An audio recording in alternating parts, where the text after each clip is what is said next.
बहुत दिनों की बात है, फजा को याद भी नहीं।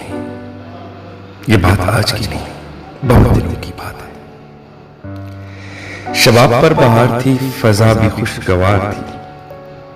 न जाने क्यों मचल पड़ा, मैं अपने घर से चल पड़ा। किसी ने मुझको रोक कर तेरी अदा से टोक कर कहा था लौट आइए, मेरी कसम न जाइए, न जाइए, न जाइए।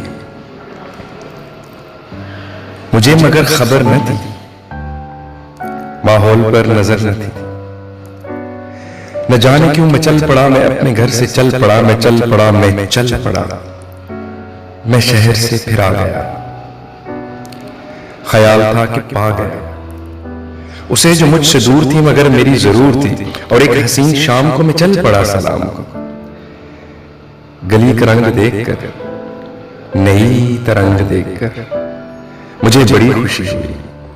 मैं कुछ इसी खुशी में था, किसी ने झांक कर कहा पराए घर से जाइए, मेरी कसम न आइए, न आइए, न आइए।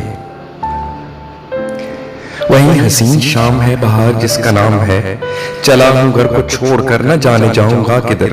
कोई नहीं जो टोक कर, कोई नहीं जो रोक कर कहे कि लौट आइए, मेरी कसम न जाइए।